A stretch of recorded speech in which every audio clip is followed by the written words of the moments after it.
പ്രിയപ്പെട്ട പ്രേക്ഷകരെ, ഛത്തീസ്ഗഡിലെ കന്യാസ്ത്രീകളുടെ അറസ്റ്റിൽ പാർലമെന്റിൽ ഇന്നും പ്രതിഷേധത്തിന് സാധ്യതയുണ്ട് എന്ന് നമ്മൾ നേരത്തെ പറഞ്ഞിരുന്നതാണ്. അപ്പോൾ അത് ഏറെക്കുറെ ഉറപ്പിക്കുകയാണ്. NIA കേസ് റദ്ദാക്കണമെന്നാവശ്യപ്പെട്ട് UDF LDF എംപിമാർ പ്രതിഷേധിക്കും എന്നുള്ളതാണ്. അടിയന്തര പ്രമേയം തന്നെ അവതരിപ്പിക്കാൻ നീക്കം നടക്കുകയാണ്. ഹൈബി ഈഡനാണ് അടിയന്തര പ്രമേയത്തിന് നോട്ടീസ് നൽകിയിരിക്കുന്നത്. വിവരങ്ങളുമായി ശരത് ലാൽ നമുക്കൊപ്പം ചേരുകയാണ്. Sarath Lal, good morning. എന്തായാലും അടിയന്തര പ്രമേയം തന്നെ അവതരിപ്പിക്കാൻ തീരുമാനിച്ചിരിക്കുമ്പോൾ ഈ അടിയന്തര പ്രമേയത്തിന് ഇന്ത്യ ബ്ലോക്കിന്റെ ആകെ പിന്തുണയുണ്ടോ ഹൈബി ഈഡന് അടിയന്തര പ്രമേയത്തിന്?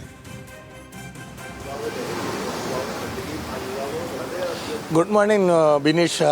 വളരെ പ്രധാനപ്പെട്ട നീക്കമാണ് ഇപ്പോൾ UDF LDF അംഗങ്ങൾ പാർലമെൻറ്റിൽ നടത്തിയിരിക്കുന്നത്.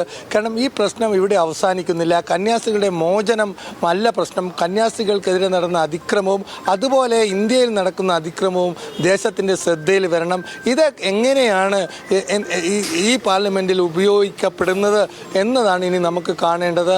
കാരണം പാർലമെൻറ്റിൽ അടിയന്തര പ്രമേയത്തിന് നോട്ടീസ് നൽകുമ്പോൾ ഇത് സമാനമായ ഇതേ പ്രതികരണമുണ്ട് TMCയിലെ MPമാർക്ക്, അതുപോലെ RJDക്കുണ്ട്.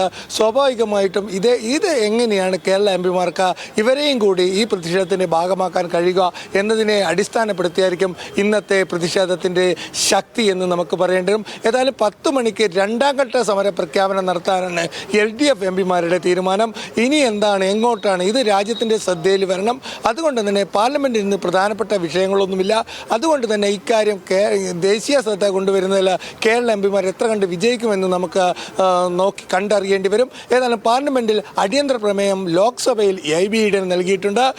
ജോസ് കെ മാണി നൽകും.